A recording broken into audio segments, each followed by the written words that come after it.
नमस्कार बच्चों। तो बच्चों आज इस वीडियो में हम लोग क्लास 6 सिविक्स का आपका जो फर्स्ट चैप्टर है अंडरस्टैंडिंग डाइवर्सिटी, उसकी एक छोटी सी क्विज़ करने वाले हैं। लेकिन क्विज़ से पहले चैप्टर में जितनी भी इंपॉर्टेंट चीज़ें हैं वो मैं आपको बता दूंगी, क्योंकि अगर आप देखेंगे तो चैप्टर में एक स्टोरी दी हुई है आपको, बट स्टोरी एग्ज़ाम के पॉइंट ऑफ व्यू से इतनी इंपॉर्टेंट नहीं होती है। वहाँ पर आपके डायरेक्ट क्वेश्चंस पूछे जाते हैं।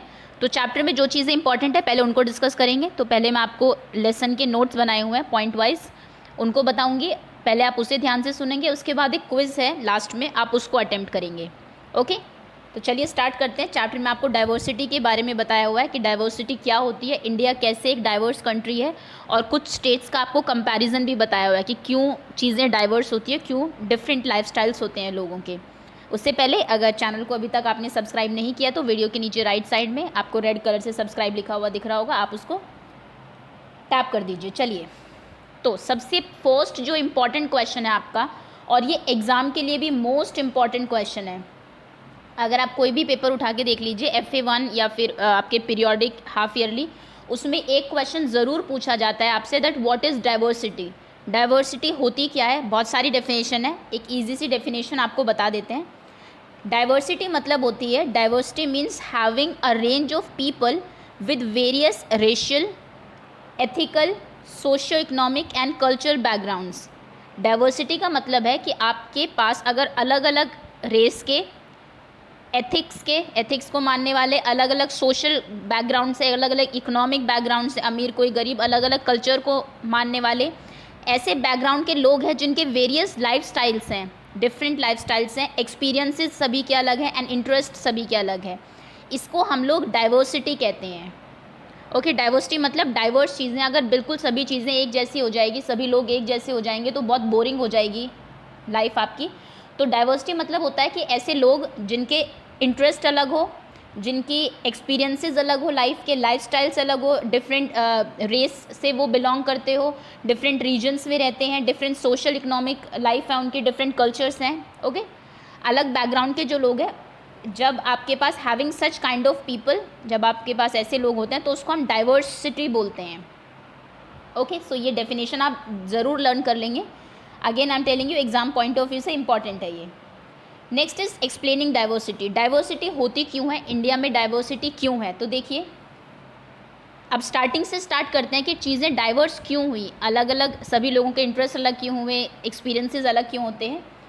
सो ड्यूरिंग एंशिएंट टाइम्स, पहले टाइम में मैन वर नॉमिड। नॉमिड मतलब होता है लोग एक जगह रहते नहीं थे, फिक्स नहीं रहते थे, आज यहाँ है कल, जैसे आप जानते हैं उन खाने की तलाश में एक से दूसरी जगह जाते थे, एग्रीकल्चर होता नहीं था, उन सबके पास एनिमल्स रहते थे, ग्रेज करते थे, वो जब एक जगह घास खत्म हो गई तो वो दूसरी जगह शिफ्ट कर जाते थे, तो लोग नॉमिड थे पहले।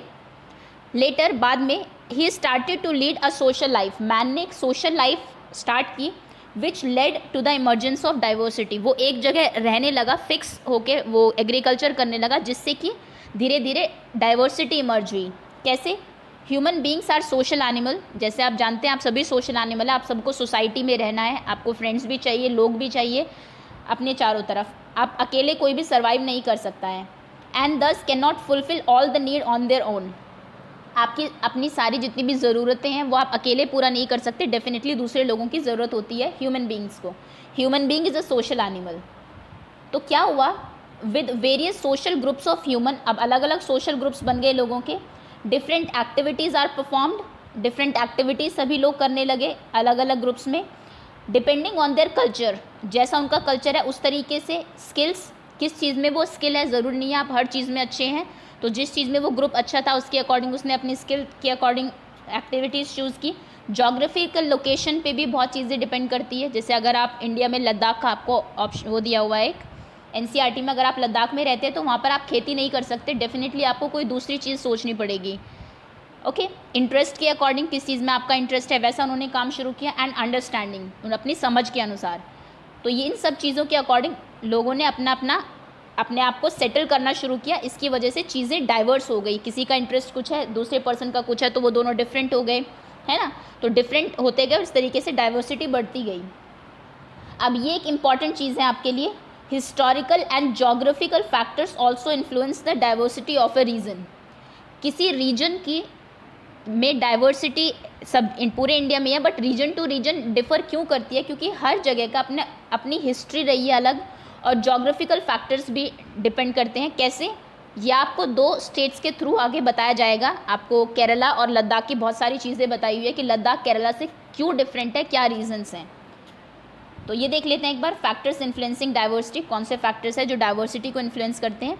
2 फैक्टर्स आपको लिखने हैं एग्जाम में अगर क्वेश्चन आता है। वन इज़ हिस्टोरिकल, हिस्ट्री कैसी रही है उस प्लेस की, and second is geographical. Geographical factors आपके होते हैं, लैंड कैसी है, वहाँ का वेदर कैसा है, क्लाइमेट कैसा है, और बाकी सब चीज़ों पे डिपेंड करता है आपका जोग्राफी। सॉइल की क्या कंडीशन है, वहाँ पर लोग किस तरीके से अपनी लाइफ को जी रहे हैं, उन्होंने कैसे खुद को सेटल किया। So these are 2 factors influence the diversity of a region. Life of people near the sea is different from that of mountain area. अब देखते हैं, पहले लद्दाख का देखते हैं, माउंटेन एरिया में लाइफ सी एरिया से कैसे डिफरेंट है। देखिए, लद्दाख के बारे में आपको एक पैराग्राफ में बहुत सारी इंपॉर्टेंट चीज़ें बताई हुई है जो आपके इसमें क्विज़ के लिए बहुत ज़रूरी है, तो आप इनको ध्यान से देख लीजिए। सबसे पहले तो Ladakh is a desert in mountain. Ladakh को कोल्ड डेजर्ट कहा जाता है। ये वैसा डेजर्ट नहीं है जैसा आपको राजस्थान में मिलता है। यहाँ पर रेत नहीं होती, यहाँ पर बर्फ़ होती है, पूरे साल बर्फ़ रहती है, इसलिए इसको हम लोग कोल्ड डेजर्ट बोलते हैं। कोल्ड डेजर्ट ऑफ इंडिया अगर आपसे पूछा जाए, ठंडा रेगिस्तान, तो वो आपका लद्दाख है, पूरे साल बर्फ़ रहती है यहाँ पर। माउंटेन्स में है in the eastern part of Jammu and Kashmir. देखिए, अभी एक्चुअली अलग हो गया है, जैसे आप जानते हैं आर्टिकल 370 के बाद आपका जो जम्मू कश्मीर एक स्टेट था उसको 2 यूनियन टेरिटरीज़ में डिवाइड कर दिया है, आपको पता होगा। एक है हमारा लद्दाख और दूसरा है हमारा जम्मू एंड कश्मीर। तो देख लीजिए, ये पूरा पार्ट आपका लद्दाख है, ऊपर POK है, पाकिस्तान ऑक्यूपाइड एरिया। तो ये आप इधर मैप भी दिया हुआ है पूरे इंडिया में, ये लद्दाख है आपका। Okay, very little agriculture is possible here since the region is covered in snow for large part of the year. साल के ज़्यादातर पार्ट्स में, ज़्यादातर महीनों में यहाँ पर बर्फ़ से ढका रहता है ये पूरा, तो यहाँ पर एग्रीकल्चर पॉसिबल नहीं है। बहुत लिटिल एग्रीकल्चर पॉसिबल है। जब गर्मी का मौसम आता है, थोड़ी बर्फ़ पिघलती है, तब लोग कुछ थोड़ी चीज़ें उगा लेते हैं, बाकी पूरा साल यहाँ पर एज सच कोई क्रॉप आप ग्रो नहीं कर सकते हैं। अब लोगों को अपनी लाइफ तो चलानी है, तो उन्होंने एक ऑप्शन ढूंढा। अब यहाँ पर होता क्या है, देखिए,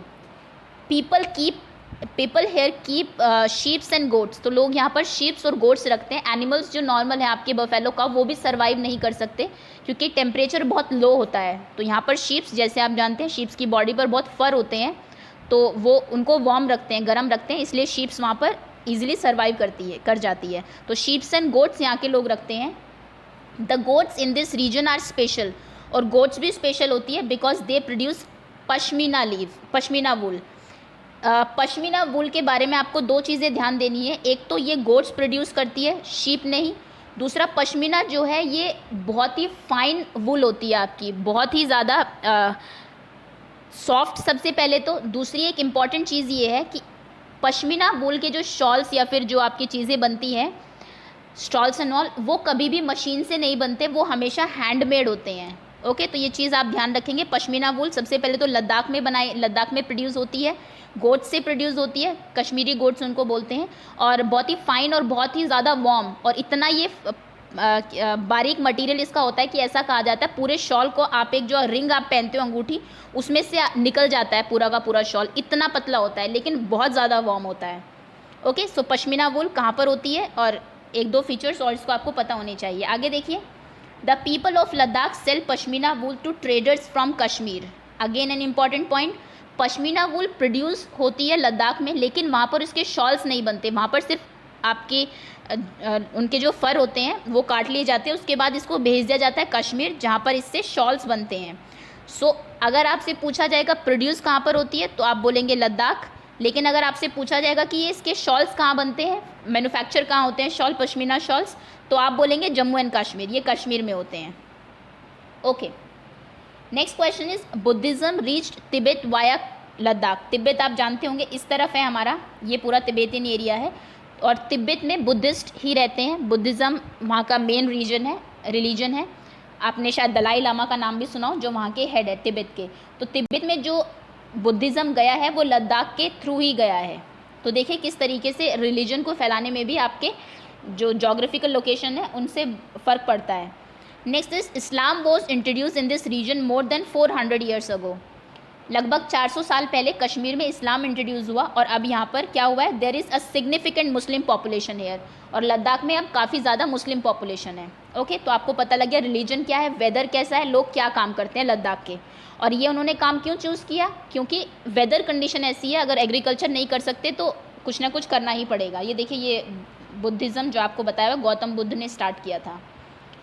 अब हम आते हैं सेकेंड स्टेट पर। आपके सेकेंड स्टेट इज़ केरला। अब केरला को देखते हैं लोग क्या करते हैं, कैसी वहाँ की कंडीशन है। So Kerala is the state in the south west corner of India. ये इंडिया है, इसका साउथ में वेस्ट कॉर्नर जो है इधर, ये आपका केरला है। अगर आप ज़्यादा अच्छे से मैप देखना चाहें तो देख सकते हैं, यहाँ पर आपको डिफरेंट इसके डिस्ट्रिक्ट्स भी दिए हुए हैं, कोझिकोड एंड इडुक्की, ये आपने पढ़ा होगा। कैपिटल भी आपको पता होगा, तिरुवनंतपुरम इसकी कैपिटल है। ये रही लास्ट में, नीचे आपको सबसे नीचे दी हुई है। It is surrounded by sea on one side and hills on other. देखिए यहाँ पर ये सी है पूरा, अरेबियन सी आप जानते होंगे, तो पूरा समुद्र, और इधर हिल्स है इसके पूरे। A number of spices like pepper, cloves and cardamom are grown on the hill. Actually जो आपका केरला है वो स्पाइसेस के लिए ही जाना जाता है मेनली, क्योंकि वहाँ पर बहुत ज़्यादा मसाले प्रोड्यूस होते हैं। Jewish and Arab traders were the first to come here. ये भी आपको NCERT में दिया हुआ है, इसलिए यहाँ पर डाल दिया ये पॉइंट कि यहाँ पर सबसे पहले जो ट्रेड करने के लिए व्यापारी जो आए थे वो ज्यू और अरब्स थे, आपके अरब से आए थे। Next is people in Kerala practice different religion. और जैसे वहाँ पर आपने देखा मुस्लिम, और लद्दाख में मुस्लिम एंड बुद्धिज़्म था, तो यहाँ पर क्या है आपका, यहाँ के जो लोग हैं वो डिफरेंट रिलीजन्स को प्रैक्टिस करते हैं। यहाँ पर जुडाइज़म है, इस्लाम है, क्रिश्चियनिटी क्रिश्चियंस भी है, हिंदुज़म हिंदूज़ भी है, एंड बुद्धिज़्म बुद्धिस्ट भी है। तो यानी कि जो आपका केरला है ये डाइवर्स अपने आप में एक स्टेट है, यहाँ पर बहुत सारे रिलीजन के लोग रहते हैं। The fertile land and the climate are suited to growing rice, to grow rice. यहाँ की जो लैंड है वो बहुत फर्टाइल है, जैसा लद्दाख में नहीं है, उसके ऑपोजिट है। क्लाइमेट भी बहुत अच्छा है, जैसे आप जानते हैं सी है तो बारिश बहुत ज़्यादा होती है, इसलिए यहाँ पर राइस बहुत ज़्यादा होता है। चलिए ये आपको समझ में आ गया। अब आते हैं यूनिटी इन डाइवर्सिटी। ये एक्चुअली आपकी एक बुक है, जो एक फ्रेज़ है जो दी है पंडित जवाहरलाल नेहरू ने। ये भी NCERT में मेंशन है, कुछ बुक्स के नाम आपको दिए हैं, उनको भी आप देख लीजिए, 1 मार्कर्स में पूछे जा सकते हैं आपसे। तो यूनिटी इन डाइवर्सिटी का क्या मतलब है, अनेकता में एकता। इंडिया डाइवर्स कंट्री है, पर इसका मतलब ये नहीं कि लोग डिफरेंट है, लोगों में फिर भी क्या है, यूनिटी है, सभी लोग मिलजुल कर रहते हैं। So India's diversity has always been recognised as a source of strength. Diversity को कभी भी आपको ऐसे नहीं लेना है कि ये नेगेटिव पॉइंट है, नेगेटिव बिल्कुल नहीं है। डाइवर्स होना, अलग अलग तरीके के लोग होना, अलग अलग आपके डिफरेंट वेदर कंडीशंस होना किसी भी कंट्री के लिए बहुत अच्छी मानी जाती है, क्योंकि अगर पूरे इंडिया में एक ही जैसा क्लाइमेट होता तो सब जगह एक ही क्रॉप उग पाती। तो अगर अलग अलग जगहों पर अलग अलग, जैसे कहीं पर गर्मी बहुत ज़्यादा होती है, कहीं पर पूरे साल बर्फ़ रहता है, कहीं पर डेजर्टिक एरिया है आपका, कहीं माउंटेन्स हैं, इस तरीके से जो डाइवर्सिटी है उसकी वजह से हम लोगों को चीज़ें डाइवर्स देखने को मिलती है, जो कि किसी भी कंट्री के लिए गुड पॉइंट है। Next is when the British, और आपको यहाँ पे यूनिटी का एक एग्जाम्पल भी दिया हुआ है, that when the British ruled India, जब ब्रिटिशर्स अंग्रेज़ों का राज था इंडिया पे, women and men from different cultures, cultural religion and regional background came together to oppose them. हर जगह के लोग, चाहे वो केरला है, चाहे वो कश्मीर है, चाहे वो उत्तर प्रदेश है, चाहे वो आपका आसाम है, हर जगह के लोग सामने आए थे उनको एक साथ अपोज करने के लिए। ओके, सो ये एक यूनिटी का एग्जाम्पल है कि इंडिया में इंडिया के जो लोग हैं भले ही वो डाइवर्स हो बट उनमें यूनिटी है। नेक्स्ट आपको एक पैराग्राफ में जलियांवाला बाग जो मैसेकर है उसका भी एग्जाम्पल दिया हुआ है, सो उसको भी एक बार देख लेते हैं। ऑन April 13, 1919, ये डेट लर्न कर लीजिए, इंपॉर्टेंट है। A British general and his troop, British general Dyer नाम था इनका, वो और उनका जो ट्रूप था, attack a large meeting of unarmed people. एक असेंबली चल रही थी, लोग इकट्ठा हो रखे थे जलियांवाला बाग में, तो यहाँ पर अनआर्म्ड थे, किसी के पास कोई हथियार नहीं था, तो वहाँ पर वो लोग गए और उन पर अटैक कर दिया। सेवरल मैन, कुछ आदमी और वुमेन वर किल्ड ब्रूटली, बहुत बुरे तरीके से उन्होंने लोगों को वहाँ पर मारा था। This incident is called Jallianwala Bagh मैसेक्रे, इसको जलियांवाला बाग हत्याकांड के नाम से जाना जाता है, after the name of the meeting place in Amritsar Punjab. और ये जो जगह है क्योंकि इसका नाम जगह के नाम पर ही रखा गया, और ये अमृतसर में है जो कि पंजाब में है आपका। ओके, तो इसमें से पैराग्राफ में से भी बहुत सारी इंपॉर्टेंट इन्फॉर्मेशन मिल जाएगी आपको। अब हम आते हैं क्विज़ पे। चलिए, चैप्टर आपको समझ में आ गया होगा, एनसीईआरटी से भी आपने पढ़ लिया, अभी सारे इंपॉर्टेंट पॉइंट्स भी आपने देख लिए। So let's take a quiz now. First question है आपका, on which source do the people of Ladakh depend for drinking water. ये आपको मैंने आगे नहीं बताया, बट ऑब्वियस सा क्वेश्चन है। अगर लद्दाख के लोगों को पानी चाहिए तो वो किस सोर्स पर डिपेंड करते हैं। जैसे आप जानते हैं पूरा का पूरा जो लद्दाख रीजन है, हमने देखा उसमें 12 मंथ्स पूरे के सभी महीनों में आइस से वो ढका रहता है। तो कहाँ से पानी मिलेगा? रिवर्स, नदियों से, सी, समुद्र से, मेल्टिंग ऑफ स्नो, स्नो जो होती है आपकी आइस उसको मेल्ट करके पिघला के, या फिर नन ऑफ दीज। लद्दाख के लोगों को पानी कहाँ से मिलता है? रिवर देख लीजिए, लद्दाख में कोई रिवर है क्या? सी, आसपास समुद्र है क्या लद्दाख के? मेल्टिंग ऑफ स्नो, स्नो को मेल्ट करके वहाँ के लोग पानी लेते हैं, या फिर नन ऑफ दीज, कोई नहीं इनमें से। चलिए, आंसर कर दिया होगा आपने, आगे आते हैं। Next question is, which region या फिर स्टेट प्रोड्यूस द पश्मीना वूल। ये हम डिस्कस कर चुके हैं अभी। पश्मीना वूल जैसा बताया गया था आपको, गोट से मिलती है आपकी, और एक ही जगह है जहाँ पर ये प्रोड्यूस की जाती है। बड़ी फाइन क्वालिटी की वूल होती है आपकी, और इम्पॉर्टेंट पॉइंट ये इतनी फाइन क्वालिटी है इसकी, इतना सॉफ्ट होता है इसका मटेरियल कि ये आपका जब पश्मीना वूल के जो शॉल्स बनते हैं वो मशीन से नहीं बन सकते, इसलिए ये हमेशा हैंड वुवन होते हैं, हाथ से बने हुए होते हैं। तो पश्मीना वूल कहाँ प्रोड्यूस होती है? प्रोड्यूस कहाँ होती है? मैंने आपको दो अलग अलग चीज़ें बताई थी, प्रोड्यूस अलग है और कहाँ इसके शॉल्स बनते हैं वो अलग चीज़ है। तो यहाँ पर आपसे पूछा है कहाँ प्रोड्यूस होती है, लद्दाख में, जमशेदपुर में, कोलकाता, या फिर Delhi. Easy question, I think option से ऑब्वियस हो गया है। Okay, next question is, where are the pashmina shawl woven. Pashmina shawls को कहाँ वोव किया जाता है? वीव यानी कि बुना जाता है। आपके ऑप्शन हैं, ए कश्मीर, बी तमिलनाडु, सी मुंबई, या फिर D in Haryana. Kashmir, Tamil Nadu, Mumbai, Haryana. Okay, next question is, who coined the phrase unity in diversity. Unity in diversity, अनेकता में एकता, ये जो फ्रेज है, ये जो लाइन है, ये किसने कॉइन की थी, किसने कही थी? अपनी कंट्री को डिस्क्राइब करने के लिए कि इंडिया भले ही डाइवर्स है बट सभी में यूनिटी है। ऐसा किन्होंने कहा था? आपके ऑप्शंस हैं, ए पंडित जवाहरलाल नेहरू, बी महात्मा गांधी, सी इंदिरा गांधी, या फिर डी राजीव गांधी। ये जब आपको मैंने बताया था यूनिटी इन डाइवर्सिटी, नोट्स में नहीं है बट एक्स्ट्रा मैंने बता दिया था कि किसने कहा था ये। Jawaharlal Nehru, Mahatma Gandhi, Indira Gandhi, Rajiv Gandhi. Okay, next question is, who wrote Discovery of India. ये मैंने आपको नहीं बताया बट आपकी बुक में लास्ट पेज जो है आपके चैप्टर का, वहाँ पर आपको दिया हुआ है भारत की खोज, डिस्कवरी ऑफ इंडिया। ये बुक किन्होंने लिखी है? आपके ऑप्शंस हैं, A Pandit Jawaharlal Nehru, B Indira Gandhi, C Atal Bihari Vajpayee, या फिर D Lal Bahadur Shastri. Who wrote Discovery of India?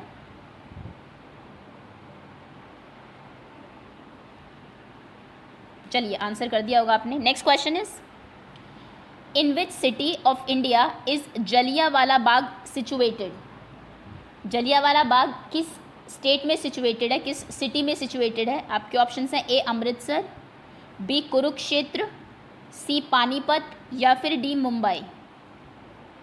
Amritsar, Kurukshetra, Panipat, Mumbai, where is Jallianwala Bagh situated. और ये तो आपसे सिटी पूछी है, वैसे आपको स्टेट भी पता होना चाहिए। अगर सिटी पता है तो आप जानते होंगे कि वो शहर किस स्टेट में है, किस राज्य में है। Okay, next is, while the British ruled India. जब ब्रिटिशर्स इंडिया पर रूल कर रहे थे, women and men from different regions, अलग अलग रीजन्स के जो लोग थे, जगहों के जो लोग थे, culture, faith came together for, सभी लोग एक साथ आ गए क्या करने के लिए? हेल्पिंग देम, उनको रूल करने में हेल्प करने के लिए, अपोजिंग देम, उनको अपोज करने के लिए, बोथ ए एंड बी दोनों करने के लिए, या फिर none of these. Which option is correct? ये भी बताया जा चुका है जब यूनिटी इन डाइवर्सिटी की बात हुई थी। एनसीईआरटी में एक्चुअली ये एग्जाम्पल दिया हुआ है। NCERT जो है आपकी इसमें, उसमें बहुत सारी इंपॉर्टेंट इन्फॉर्मेशन है आपकी चैप्टर के अंदर, लेकिन वो थोड़ी सी हिडन रहती है क्योंकि आपको स्टोरी के थ्रू चीज़ें बताई गई है। और ये पूरे सिविक्स में 10th तक आप देखेंगे तो यही है। तो स्टोरी इतने मायने नहीं रखती कि बच्चे का नाम क्या था, उसकी कास्ट क्या थी, वो क्वेश्चन एग्जाम में नहीं आते, डायरेक्ट क्वेश्चंस पूछे जाते हैं आपसे।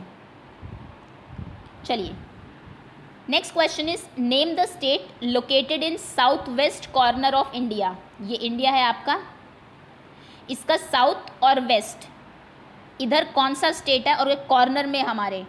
आपके ऑप्शन है कश्मीर, बी हरियाणा, सी केरला या फिर डी ऑल ऑफ दीज, सभी साउथ वेस्ट कॉर्नर में हैं।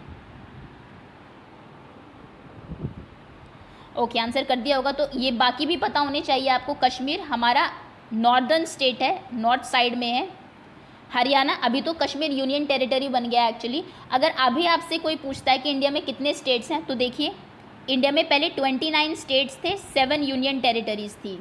अभी क्या हुआ है, आर्टिकल 370 के बाद हमारा एक वो हटा दिया गया, एक स्टेट जम्मू कश्मीर को हटा के उसमें से 2 यूनियन टेरिटरी बना दी, यानी कि एक स्टेट कम हो गया, 2 यूनियन टेरिटरीज बढ़ गई। तो अब हमारे 28 स्टेट्स हैं और 9 यूनियन टेरिटरीज है। इसको आप लर्न कर लीजिए, इंपॉर्टेंट क्वेश्चन है ये, पता होना चाहिए, एटलीस्ट जीके के लिए इंपॉर्टेंट है आपका। ओके, हरियाणा हमारा वेस्टर्न स्टेट है, केरला आपको पता ही होगा। Next question is in what manner are Kerala and Ladakh quite different. Kerala और लद्दाख हमने देखा कि बहुत डिफरेंस है दोनों में, दोनों के लोगों के कल्चर्स में, वहाँ के रिलीजन्स में, और वहाँ पे जिस तरीके के लोग काम करते हैं ऑक्यूपेशन में। तो क्यों डिफरेंट है वहाँ के दोनों जगहों के लोग?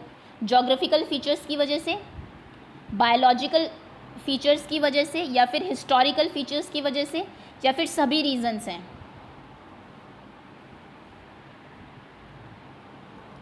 Okay, next question is which is the product of Ladakh. इनमें से कौन सा लद्दाख का एक प्रोडक्ट है? आपके ऑप्शन हैं ए स्पाइसेस, बी वूल, सी कॉटन या फिर डी ऑल ऑफ दी, सभी लद्दाख में होते हैं। स्पाइसेस मसाले, वुल ऊन जिसे आप कहते हैं, कॉटन आप जानते होंगे जिनसे आपके कॉटन क्लोथ्स बनते हैं। देखिए स्पाइसेस तो आपको पता होगा, वुल के आपके कपड़े बनते हैं, लेकिन वुल एक एनिमल प्रोडक्ट है।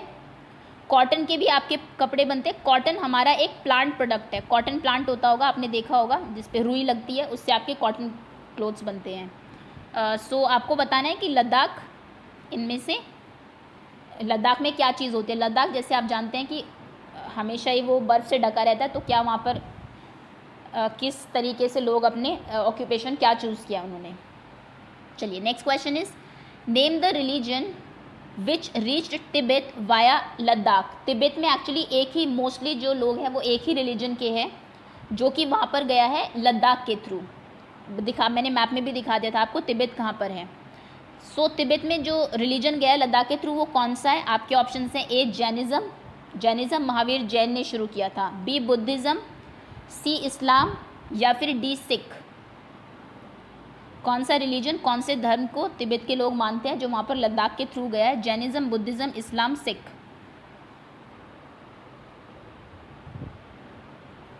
Okay, next question is which is the major product grown in Kerala. Kerala की हमने कंडीशन देख ली, जोग्राफिकल कंडीशन कैसी है, एक तरफ पहाड़ियाँ हैं और दूसरी तरफ सी है, तो उसकी वजह से वहाँ पर कौन सा मेजर प्रोडक्ट है जो उगाया जाता है? आपके ऑप्शन हैं ए वुल, वहाँ के लोग ऊन उगाते हैं, स्पाइसेस लाइक क्लोव, लौंग जैसे आपके स्पाइसेस उगाते हैं, मसाले, बोथ ए एंड बी, दोनों, या फिर नन ऑफ दिस, कोई नहीं।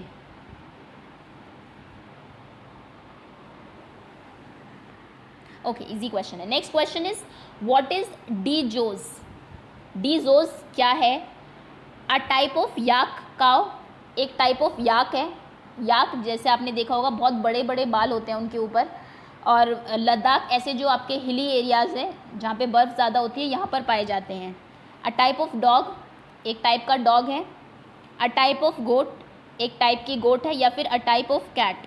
अगेन मेंशन है आपकी एनसीईआरटी में, डीजोज, याक काउ, डॉग, गोट या फिर cat. Okay, let's move ahead now. Next is when did Jallianwala Bagh massacre took place. Jallianwala Bagh massacre जो हुआ था आपका, वो कब हुआ था? आपके ऑप्शन हैं 1919, 1913 या फिर 1930? तीनों ईयर्स में, जैसे आपने 1930 में लास्ट क्लास में पढ़ा होगा इन क्लास 5th, 1930 में गांधी जी ने क्या किया था, आपका जो सॉल्ट लॉ है उसको ब्रेक किया था। याद है ना कि वो दांडी मार्च के बारे में आपको दिया हुआ था, सॉल्ट लॉ उन्होंने ब्रेक किया था। 1930 में महात्मा गांधी वापस आए थे इंडिया में। कहाँ से? पहले वो अफ्रीका में प्रैक्टिस कर रहे थे। 1919 में क्या हुआ था, एक इम्पॉर्टेंट आपका जो इवेंट है वो आपको पता होगा। सो जलियांवाला बाग का आपको बताना है 1919, 1913 या फिर 1930। और ये जो है डेट आपको पता ही होगी, अप्रैल 13 में हुआ था। Okay, next question is diversity in a country is. India को ले लीजिए, इंडिया एक बहुत डाइवर्स कंट्री है, अलग अलग तरीके के लोग रहते हैं, अलग अलग जोग्राफिकल कंडीशंस हैं, डिफरेंट रिलीजन के लोग हैं। तो डाइवर्सिटी एक कंट्री के लिए क्या होती है? हार्मफुल होती है, यूजफुल होती है, डज नॉट अफेक्ट। कोई फ़र्क नहीं पड़ता कंट्री को कि डाइवर्स है या नहीं है, डिपेंड करता है किन फैक्टर्स के ऊपर। ये मैं बता चुकी हूँ कि डाइवर्सिटी इंडिया के लिए क्या है। आप सोचिए, हमारे लिए हार्मफुल है, यूज़फुल है, या फिर हमें कोई फ़र्क नहीं पड़ता इंडिया में डाइवर्सिटी है या सभी लोग एक जैसे हो, या फिर डिपेंड करता है, depends on what, I don't know. इसको हटा ही दीजिए, दिस, ये आपका ऑप्शन क्लियर नहीं है अपने आप में। Okay, so that's all. ये सारे इंपॉर्टेंट क्वेश्चंस थे आपके एनसीईआरटी के, जितने भी फर्स्ट चैप्टर में से बन सकते हैं। अगर आपको सभी के आंसर आते हैं दैट मीन्स चैप्टर आपको क्लियर हो गया है। Okay, thank you so much for watching.